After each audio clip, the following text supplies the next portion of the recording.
네, 우리 사랑하는 성도 여러분, 우리의 삶은 늘 기다림으로 참 충만한 것 같습니다. 버스도 기다려야 됩니다. 그렇죠? 버스를 기다리고 또 때로는 우리가 주문한 물건을 또 택배를 기다리고 또 사랑하는 사람의 또 문자, 답장 뭐 이런 것들을 기다리며 우리는 기다림의 인생을 삽니다. 자, 그런데 또 한편으로는 기다린다는 것이 참 쉽지만은 않은 것 같습니다. 조금만 내가 생각하는 시간보다 늦어지면 불안합니다. 또 여러 가지 결과가 불확실할 때 그때 불안해지고 때로는 이제 기다림을 이제 마칠까 하는 포기할까 하는 그런 마음이 들기도 합니다. 여러분, 우리는 오늘 무엇을 기다립니까? 우리는 다시 오실 주님을 기다리는 줄로 믿습니다. 아멘. 이미 주님은 2000여 년 전에 오셨습니다. 오셨고 구원을 완성하셨고 우리에게 놀라운 구원을 선물로 주셨습니다. 그러나 그 구원이 아직 완성되지는 않아서 이 땅은 여전히 혼란스럽고 이 땅 가운데 불완전함이 가득합니다. 그래서 주님이 다시 오셔서 이 땅을 하나님의 나라로 완성시키시고 우리 믿음의 사람들을 정말로 믿음의 사람들의 눈물을 닦아주시고 그 슬픔을 위로해 주실 그날을 우리는 소망하며 기다리며 사는 것이죠. 그런데 보이는 현실을 보면 때로는 참으로 불안하기 짝이 없습니다. 사회는 불안하고 경제는 흔들리고 또 도덕적 가치는 점점 무너져가는 이 현실 속에서 믿음을 지키리라는 것은 참 주님 다시 오실 것을 우리가 믿는데 그 믿음을 지키면서 오늘을 믿음으로 말씀을 그 약속 붙들고 말씀대로 살아가기가 참으로 힘들 때가 있죠. 본문에 나오는 당시 그 백성들도 그랬습니다. 그러한 삶을 살았습니다. 그들의 현실은 늘 어둡고 막막했지만 그 가운데 하나님은 큰 빛을 약속해 주셨습니다. 그 빛을 약속받은 그 백성들은 어떻게 살아갔을까? 그 빛을 약속받고 그 빛을 기다리며 산다라는 것이 어떤 삶이었을까? 오늘 말씀을 통하여서 한번 살펴보고자 합니다. 여러분, 그 시대적 오늘 우리가 읽었던 이사야 9장의 말씀의 시대적 배경은 이렇습니다. 아수르가 굉장히 팽창하여서 주변 나라를 삼키고 있었던 시대입니다. 그리고 곳곳에서는 전쟁과 기근이 그치지 않았습니다. 그 시대적 상황과 백성의 현실을 단적으로 보여주는 말씀이 바로 4절 말씀인데요. 이렇게 말합니다. 그들이 무겁게 맨 멍에와 그들의 어깨의 채찍과 그 압제자의 막대기. 무겁게 맨 멍에. 그들의 삶은 늘 이런 멍에를 맨 것처럼 무거운 짐을 지고 살아가던 인생이었습니다. 왜냐? 흔들리는 국제적 정세. 아수르가 그 당시 패권을 장악하고 있었고 급속도로 팽창하여서 이 이스라엘까지 미치게 된 것이죠. 이미 북이스라엘은 이 아수르에 짓밟히고 있는 상황이었습니다. 그리고 그 상황 속에서 또 남유다는 어떤 위협을 받았느냐? 아람과 북이스라엘의 그 연합군의 위협을 또 받고 있었습니다. 야, 너희가 우리와 연합하지 않으면 저 아수르한테 당할 수밖에 없어. 당장 너희는 우리 편에 붙어. 그렇지 않으면 아람과 함께 너희를 장악할 거야 라는 북이스라엘의 위협이 있었죠. 그 상황 속에서 정세는 국제적 정세고 국내적 정세도 흔들렸습니다. 아수르 편에 붙어야 된다. 친아수르파. 그리고 아니다. 우리는 끝까지 아수르에 대항해야 된다. 그래서 저 아람과 북이스라엘 편에 붙자. 이런 북이스라엘과 연합파. 이런 것이 서로 대립하고 그 사이에서 우리 믿음의 사람들은 하나님을 의지해야 되는데 왜 저 사람들은 왜 저렇게 외부의 세력만을 의지하는가? 또 믿음으로 힘들어하는 그런 삶을 살았죠. 이러한 불안한 정세와 그렇게 맞물려 또 종교적인 타락이 일어났습니다. 왜냐하면 왕실이 현실 정치에 휘둘렸고 또 백성들은 언약의 하나님 대신에 눈에 보이는 군사력과 외교를 신뢰했습니다. 하나님을 더 붙들어야 될 터인데 그럴 때일수록 어떻게 하느냐? 눈에 보이는 힘을 의지했다는 거예요. 주변의 나라들을 더 기대고 야, 우리가 아수르한테 붙어야 되는 거 아니냐? 아수르에게 더 조공을 바치고 이러한 어떻게 보면 하나님이 기뻐하시지 않는, 하나님을 의지하는 것보다 이 세상을 더 의지하는 그러한 신앙으로 나아갔다는 거죠. 또한 전쟁의 공포는 이 우상 숭배와 불의가 확산되는 결과를 불러왔습니다. 여러분, 이렇게 국내 정세와 국제 정세가 불안해지면 사람들의 심리가 어떻습니까? 보이지 않는 하나님을 붙들기보다, 보이지 않는 이 도덕적 가치를 붙들기보다 보이는 것들을 더 의지하게 됩니다. 그래서 도덕, 공의와 정의보다는 당장 손에 잡히고 눈에 보이는 힘과 권력을 더 숭배하게 되고 또 돈을 더 숭배하게 되는 그런 일들이 일어나죠. 그러니까 우상 숭배가 막 만연하는 겁니다. 그러니까 제 갈 길을 찾아서, 제 살 길을 찾아서 각자 도생하게 되는 것이죠.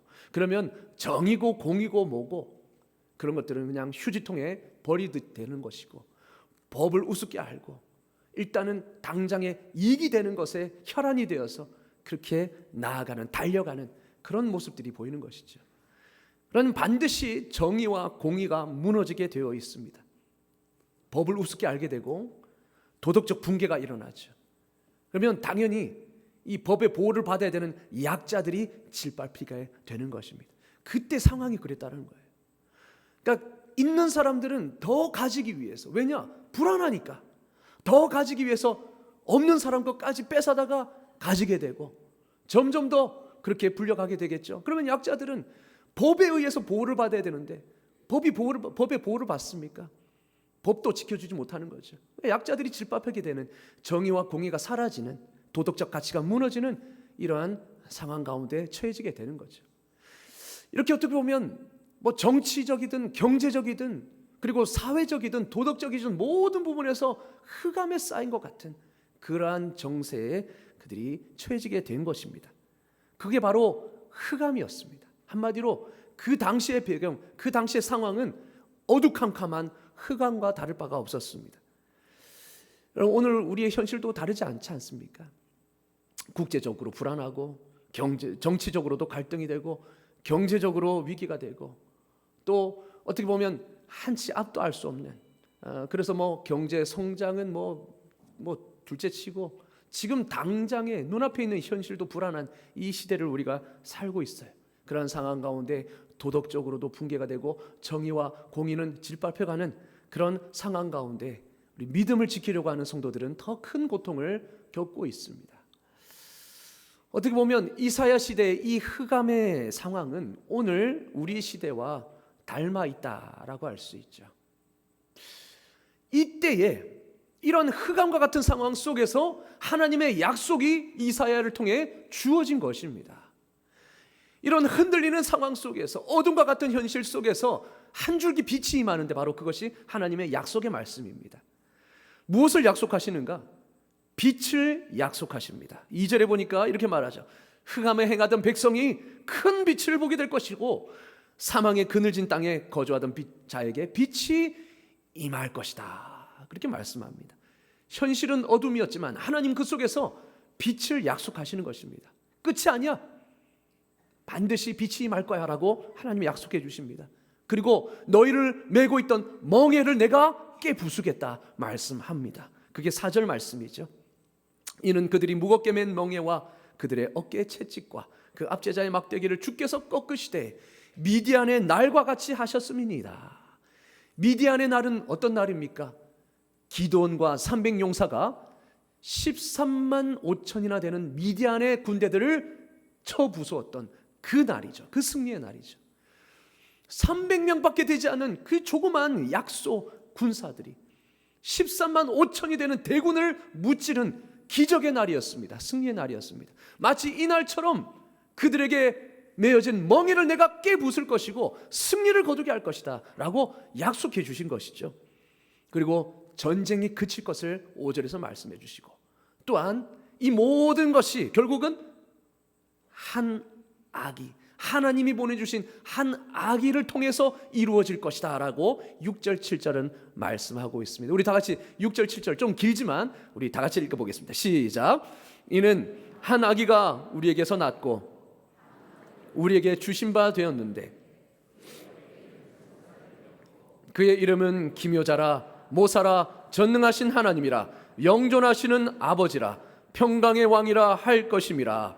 그 정사와 평강의 더함이 무궁하며 또 다윗의 왕좌와 그의 나라에 군림하여 그 나라를 굳게 세우고 지금 이후로 영원히 정의와 공의로 그것을 보존하실 것이라.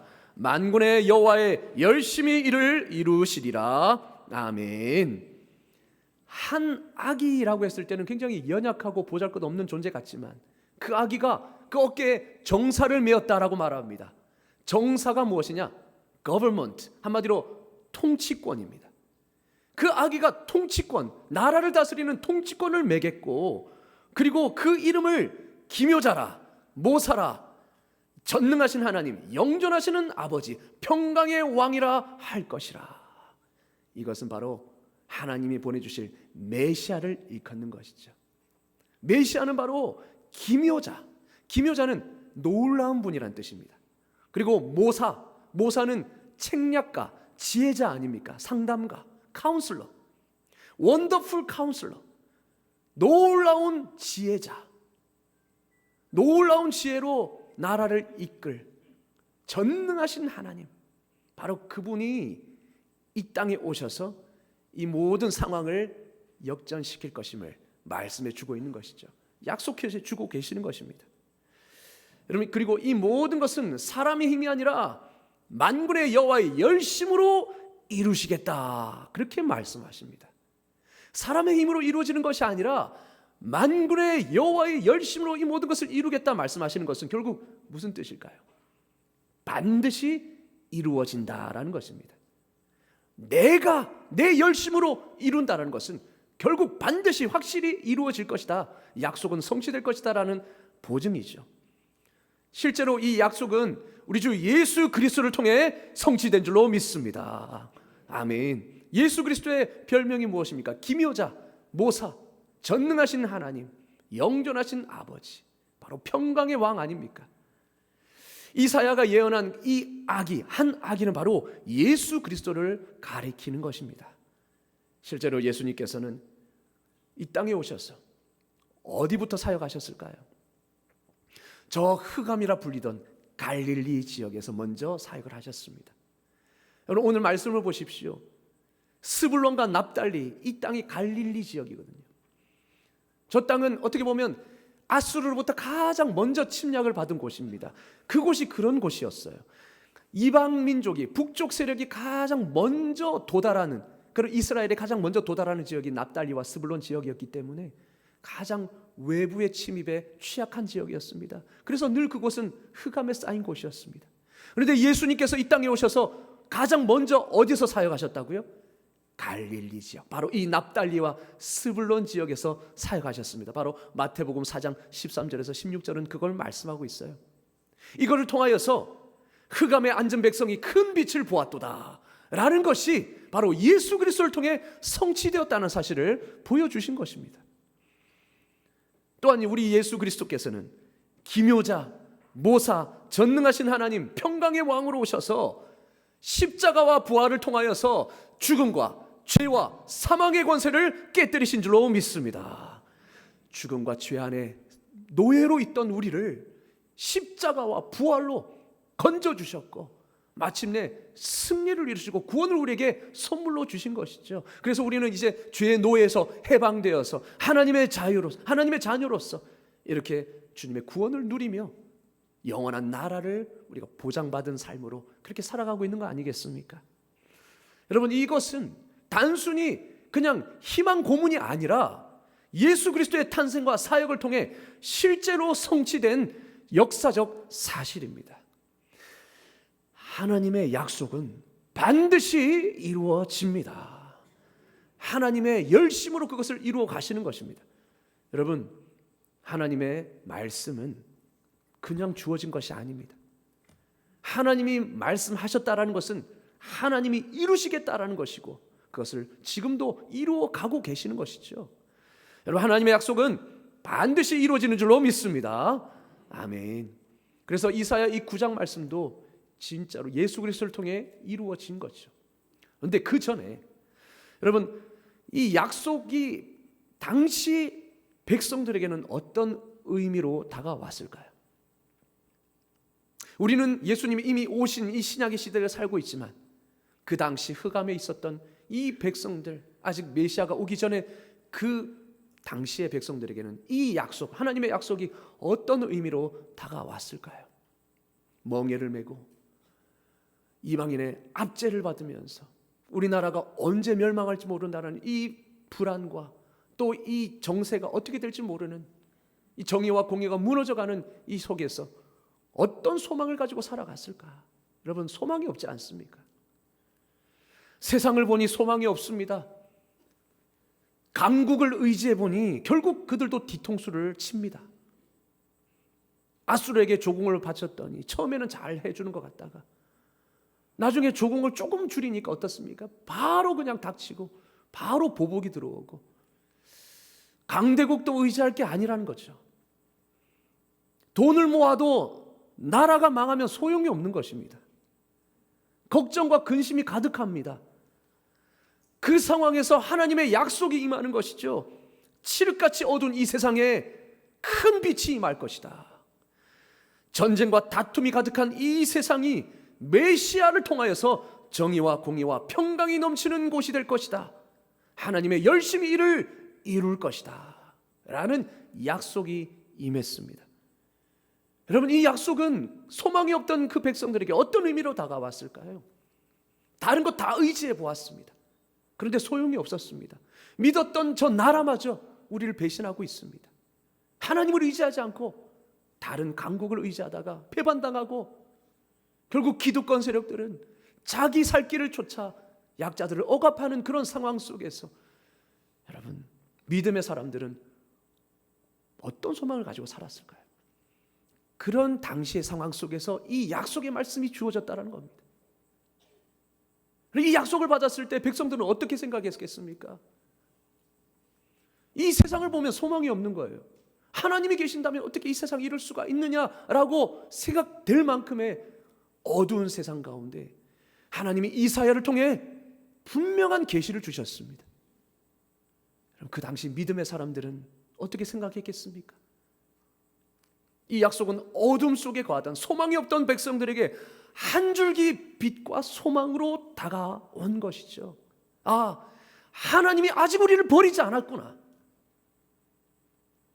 이 모든 상황도 하나님의 계획 안에 있는 거구나. 하나님의 섭리 안에 있는 거구나. 하나님이 개입하시면 반드시 상황은 역전될 것이야. 이 소망 아니겠습니까? 이 약속은 어둡고 힘든 현실 속에서도 하나님이 우리를 버리지 않으셨다라는 희망을 붙들게 하는 약속이었습니다. 그리고 바로 하나님이 너희와 함께 하시겠다는 임마누엘의 약속이었던 거죠. 실제로 이사야 7장에서 임마누엘을 약속하지 않으셨습니까? 내가 너희와 함께 한다. 이 현실은 불안하고 기댈 데 없는 소망 없는 이 칠흑 같은 어둠이지만 그러나 내가 너희를 버리지 않냐고 끝까지 붙들고 있으니 소망을 잃지 말거라. 이 약속의 말씀은 바로 그들에게는 한 줄기 소망이었고 한 줄기 빛이었던 겁니다. 유일한 소망이었던 거죠. 그런데 이 약속에는 반드시 기다림이 필요했습니다. 기다림이 필요했습니다. 여러분, 약속에는 반드시 기다림이 필요합니다. 버스를 기다리죠. 버스가 오는 것을 믿기 때문에 우리는 기다릴 수 있는 것이죠. 약속은 바로 기다림이 필요한 것입니다. 그렇다면 메시아를 약속하신 우리 하나님께서 이 약속을 주시면서 백성들에게 기대했던 삶은 어떤 삶이었을까요? 하나님은 이 약속을 주시면서 백성들에게 단순히 야, 너희는 가만히 앉아서 기다림기만 하거라 라고 이 약속을 주셨을까요? 아니죠. 하나님은 이 약속을 주실 때에 백성들에게 기대하는 삶이 있었습니다. 그래서 바로 이 약속이 주어질 때에 그것을 믿음으로 받아들일 수 있는 준비를 하라는 것, 마음의 그릇을 준비하라는 것이죠. 여러분, 이 기다림은 신앙의 태도와 삶의 변화를 요구하는 기다림이었습니다. 지금 그들의 상황은 어땠습니까? 칠흑 같은 어둠 속에서 믿음이 흔들리고 있는 상황이었습니다. 계속되는 이 어려움 속에 믿음의 백성들마저도 흔들리고 있었습니다. 왕실이 흔들립니다. 왕은 어떻습니까? 왕은 그들에게 중심을 잡아줘야 될 그런 위치에 있지 않습니까? 근데 왕이 흔들립니다. 왕이 현실 정치에 이리 갔다 저리 갔다 합니다. 하나님을 붙들기보다 세상 나라를 붙들고 그렇게 갑니다. 그러니 백성들이 무엇을 소망할 수 있겠습니까? 그런 상황 속에서 그들도 믿음이 흔들리는 거죠. 저 아람과 북이스라엘을 의지하면 우리가 조금 나아질까? 나도 더 뭔가 지금 보이는 것을 붙잡아 볼까? 보이는 힘과 권력, 보이는 돈, 이런 것들을 많이 모아볼까? 그러면 내 삶이 조금이라도 좀 평안해질까? 라는 이 유혹에 흔들리게 되는 겁니다. 그리고 정의와 공의가 짓밟히는 그 상황 속에서 아이고, 다른 사람들도 다 저렇게 사는데 뭐 나라고 뭐 별 수 있나? 내가 이렇게 산들, 나 혼자 이렇게 산들 세상이 변하겠어? 그러면서 정의와 공의를 무시하려는 이런 마음의 유혹들, 그리고 하나님의 그 말씀, 하나님이 붙들어 가시고 하나님이 이 나라를 통치해 가신다, 하나님 반드시 이 나라를 구원하실 것이다 라는 이 말씀이 주어졌음에도 현실에 보이는 그 상황 속에서 말씀을 붙들기보다, 그렇죠? 그렇게 계속 흑암이 임하니까, 현실이 어려워지니까 그 말씀보다는, 보이지 않는 말씀보다는 보이는 물질, 보이는 것을 더 의지하고 싶은 마음, 이런 상황 속에서 믿음이 흔들리고 있는 이때에 하나님이 약속을 주셨다라는 것은 무엇일까요? 어떤 삶을 기대하셨을까요? 바로 다른 것 의지하는 것이 아니라, 다른 데 소망을 두는 것이 아니라 하나님의 이름에 소망을 두기를 바라는 마음이시고, 정의와 공의가 짓밟히는 이때에 메시아가 오셔서 공의로 다스릴 것인데 너희도 믿음으로 준비하거라. 너희가 흔들리면 안 된다. 너희는 정의와 공의, 말씀을 붙잡고 살아야 된다 라는 이 기대로 이 약속을 주시지 않으셨겠습니까? 그러니까 단순히 기다리라는 것이 아니라 예수님이 다스리실 나라를 믿음으로 미리 앞당겨 보면서 나도 믿음으로 준비하고 그 구원이 임했을 때에 그것을 지금 내가 조금씩 맛보며 살아가기를 바라셨다는 거죠. 말하자면 미래에 완전히 이루어질 그 하나님의 나라, 하나님의 공의의 통치, 하나님의 평강의 다스림을 지금 우리 삶 속에서, 우리 마음 속에 미리 누리며 살아가라라는 뜻입니다. 왜냐?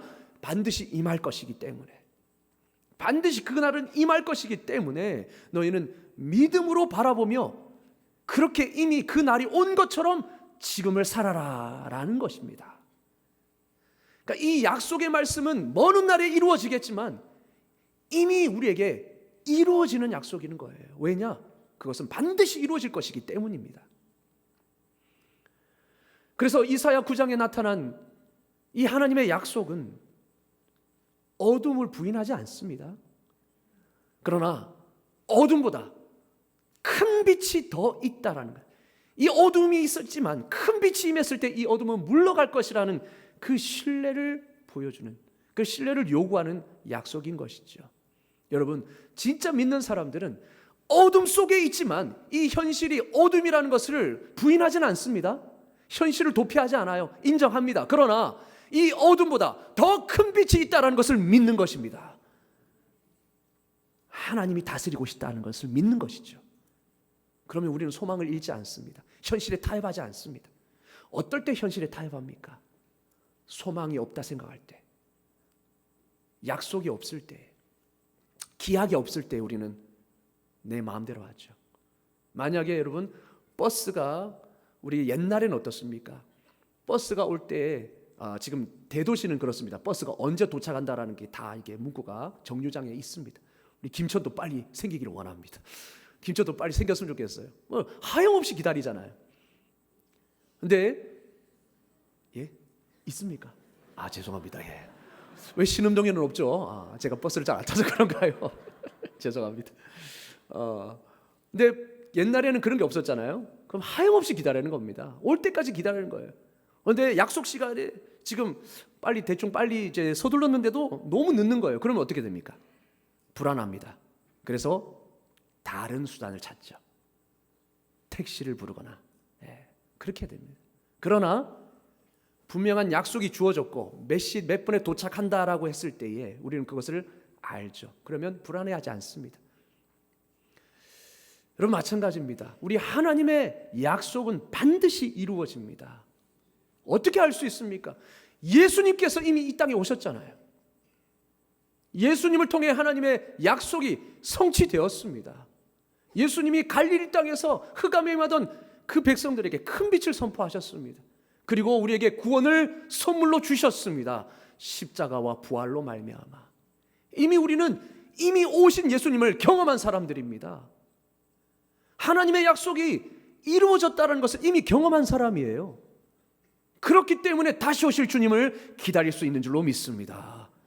반드시 오실 것이라는 것을 믿는 거예요. 그렇기 때문에 우리는 반드시 그분이 오셔서 이 땅을 공의로 다스리시고 하나님이 공의로 말씀대로 심판하실 것을 우리 알기 때문에 그날에 우리의 눈물을 주님 닦아주시고 또 우리를 위로하시고 우리에게 면류관으로 의의 면류관으로 씌워주실 것을 우리는 믿는 것이죠. 그리고 영원한 저 땅 하나님의 나라로 우리를 인도하실 것을 우리는 믿는 것입니다.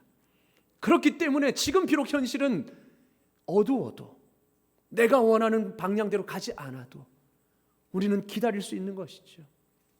우리는 인내할 수 있는 것이죠. 왜냐? 하나님이 우리 삶을 붙들고 계심을 믿으니까. 하나님이 우리에게 약속해 주셨으니까 우리는 그 약속 붙잡고 믿는 것입니다. 기다리는 것입니다. 무작정 기다리는 게 아니라는 거예요. 무작정 기약 없이 기다리는 그 기다림은 언젠가는 지치게 되어 있습니다. 그러나 주님은 약속해 주셨습니다. 다시 오실 주님을 약속해 주셨고 그날이 임할 때 어떤 일이 벌어질지 요한계시록을 통해 우리가 새벽기도를 통해 보고 있지 않습니까? 보여주시는 거예요. 우리는 그것을 알기 때문에 우리는 기다릴 수 있는 것입니다. 여러분 우리의 기다림은 기약 없는 기다림이 아니에요. 무작정 기다리는 것이 아닙니다. 약속 있는 기다림이고 소망이 있는 기다림인 줄로 믿습니다. 기다렸을 때에 반드시 주님 주실 것을 알기 때문에 주님 오실 것을 알기 때문에 그래서 여러분 우리의 기다림은 현실 도피가 아닙니다. 소극적인 기다림이 아니라 적극적인 기다림입니다. 어떤 적극적 기다림입니까? 주님 오실 때를 미리 살아가는 거예요. 주님 다시 오실 때 어떤 일이 일어나는지 우리는 알기 때문에 그 나라를 지금 미리 살아가는 것입니다. 그래서 말씀대로 살아가는 것이고 세상의 불의에 타협하지 않는 것이고 정의와 공의를 지키며 살아가는 것이죠. 여러분 그들은 그렇게 살았다라는 겁니다.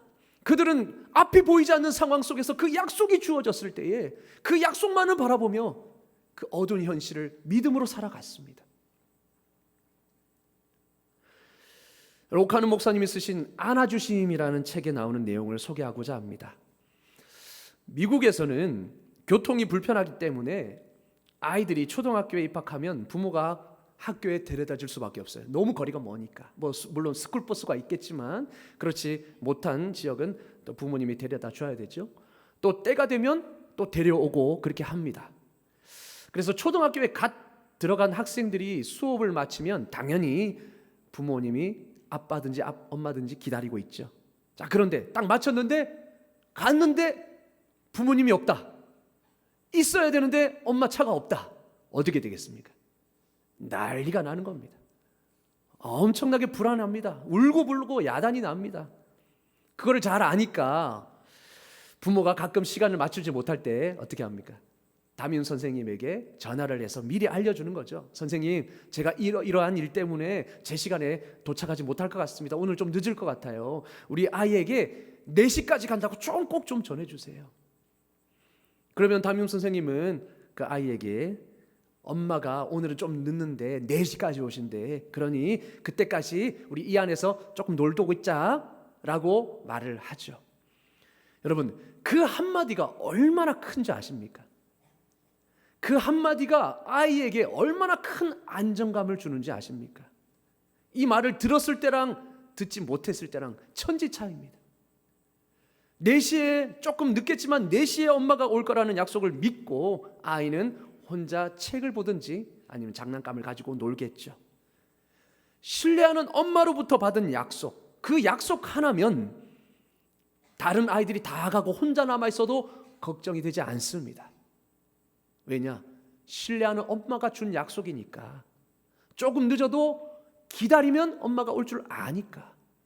다른 아이 다 가고 혼자 남아도 걱정되지 않는 거예요. 날이 좀 어두워져도 걱정하지 않습니다. 시간에 맞춰 엄마가 올 줄 알기 때문이죠.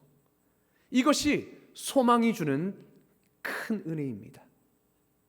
여러분, 우리도 주님이 약속해 주셨습니다. 우리 주님은 이미 이 땅에 오셨고요, 다시 오실 것이라 약속해 주셨습니다. 물론 그때와 시기는 가르쳐 주지 않았어요. 왜냐? 우리의 신앙을 위해서. 때를 알면 어떻습니까? 우리는 얕고 게으르기 때문에, 악한 본성이 있기 때문에 그날만 바짝 할 거예요. 그러나 그러한 삶을 살지 않도록, 긴장감을 늦추지 않도록 주님은 그때와 시기를 말씀해 주지 않으셨습니다. 그러나 반드시 약속하신 것, 내가 반드시 다시 오리라. 그날이 오면 하나님의 나라가 완성될 것이고, 믿음의 사람들은 의의 멸관을 쓰고 기뻐하게 될 것이고, 끝까지 하나님을 거부한 악한 세상 사람들은 심판의 멸망을 당할 것임을 분명히 약속해 주셨어요. 주님이 데리러 오신다 약속해 주셨습니다. 우리는 그 약속을 받은 자들입니다. 그래서 주변에 아무도 없어도 우리는 걱정하지 않는 거예요. 왜 내 주변에 아무도 없지? 왜 나만 혼자 있지? 걱정되지 않습니다. 왜냐? 주님이 다시 오실 것을 알기 때문에. 날이 어둑어둑해져도 걱정되지 않습니다. 이 세상이 혼란스러워도 걱정되지 않습니다. 그날은 반드시 올 것이기 때문에. 그래서 우리는 이 날을, 지금을 걱정과 두려움이 아니라 믿음으로 매일매일 주님이 주시는 힘과 소망으로 살아갈 수 있는 것이죠. 이게 바로 소망의 힘입니다. 이 소망이 있을 때 우리는 기다릴 수 있는 것이죠. 그런데 하나님은 무작정 기다리지 말라고 이 소망을 우리에게 주신 것입니다. 그래서 우리는 적극적으로 기다릴 수 있는 것이죠. 1910년부터 1940년대까지 우리나라는 절체절명의 위기에 처해 있었습니다. 여러분 잘 아시죠? 일제강점기 시대, 나라를 빼앗긴 시대, 소망이 없었습니다. 우리 민족에게 근심은 산더미처럼 쌓일 수밖에 없었습니다. 이 시기에 하나님의 자녀들이 생명을 유지할 수 있었던 큰 힘이 하나 있었는데, 그게 뭐냐? 바로 주님 다시 오신다라는 재림의 소망이었습니다. 그래서 기도할 때마다 이런 선포를 했다고 합니다. 이런 간절한 구호를 외쳤다고 합니다. 주여 속히 오시옵소서. 아멘. 주여 속히 오시옵소서. 아멘. 마라나타. 이런 간절한 구호와 함께 우리 선조들은 나라 걱정과 여러 가지 개인의 근심을 내어버릴 수 있었고, 매일매일 주님이 주시는 새 힘으로 살아갈 수 있었던 것입니다. 현실의 어려움을 부인하지 않으면서도 오늘의 소망을 가지고 힘있게 오늘 하루하루를 믿음으로 살아갈 수 있었던 것이죠. 어떠한 핍박과 어떠한 유혹에도 굴하지 않고 믿음을 끝까지 지키며 하루하루 살아갈 수 있었던 것은 주님 다시 오신다라는, 그때 다시 오실 때 이 세상을 의로 심판하실 것이라는 그 믿음, 영원한 나라를 나에게 허락해 주셨기에 나를 그리로 인도하실 것이라는 그 믿음이 있었기 때문이었습니다. 여러분, 걱정이 많은 사람에게 나는 돌아갈 집이 있어, 나를 주님이 반드시 데리러 오실 거야 라는 이 믿음과 소망이 바로 걱정에서 벗어날 힘을 얻게 할 줄로 믿습니다. 우리에게는 이러한 소망이 있습니다. 이런 소망을 받은 자는 어떠한 삶을 살아야 되겠습니까? 이 세상을 소망하는 것이 아니라, 이 땅을 의지하는 것이 아니라, 눈에 보이는 것을 의지하는 것이 아니라 다시 오실 그 주님을 붙들고, 주님의 말씀을 붙들고, 그 약속을 붙들고 약속의 신실한 자가 되어서 말씀대로 살아가는 그런 삶으로 기다려야 될 줄로 믿습니다. 하나님은 이 약속을 주실 때 그러한 삶을 기대하신 것입니다. 우리에게 반드시 이 날이 임할 거니까 너는 진짜 이 날이 임한 것처럼 그렇게 살아라. 그래야 네가 이 날이 임했을 때에 믿음으로 즐거움으로 그 날을 맞이할 수 있단다. 여러분, 우리는 때로는 현실의 어둠 속에서 세상의 유혹이 계속 쓰나미처럼 그렇게 우리를 괴롭히고 흔듭니다. 야, 세상 다 이렇게 사는데 네 혼자 그렇게 살아서 뭐하냐. 너도 굴복해. 그러면 이 땅에서 편하게 살 수 있어 라는 여러분, 이 유혹이 계속 우리에게 스며들지요. 자녀 양육의 방법에 있어서도 그렇고, 돈을 버는 방법에 있어서도 그렇고, 일하는 방식에 있어서도 그렇습니다. 야, 조금만 이거 눈 감으면 너 승진할 수 있어. 야, 이거 수단과 방법을 가리지 않고, 야, 이거 숫자 조금만 조작하면 너 큰 돈 벌 수 있어. 이런 유혹이 계속 닥쳐올 때 우리는 어떻게 기다려야 합니까? 바로 주님 다시 오실 때 하나님은 공의와 정의로 이 땅을 심판하실 것이고, 끝까지 믿음을 지키고 약속을 붙든 자에게는 놀라운 상급으로, 놀라운 상으로 우리 주실 것이다 라는 이 믿음으로 우리는 오늘 하루를 견뎌야 될 줄로 믿습니다. 세상과 타협하지 아니하고, 불의와 타협하지 아니하고, 불의에 맞서고 정의와 공의로 하나님의 말씀에 순종하는 삶으로, 적극적인 기다림으로 나아가야 될 줄로 믿습니다.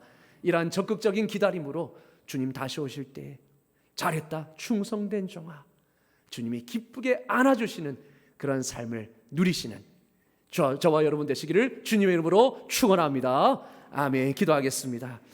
하나님 아버지, 정말로 흑암과 같은 그 혼란 속에서도 하나님은 우리를 버리지 않으시고 끝까지 붙들어 주시고 소망의 약속으로 함께해 주셨습니다. 하나님, 때로는 그러나 우리가 이 약속을 받았음에도, 예수님이 이 땅에 오셔서 그 말씀을 성취하신 것을 우리가 경험했음에도 때로는 그 약속이 더디 오는 것 같아 불안해지고, 그래서 세상에 기웃거리고 나름대로 내 방식대로 살려고 했던 우리의 연약한 모습을 주님 앞에 고백합니다.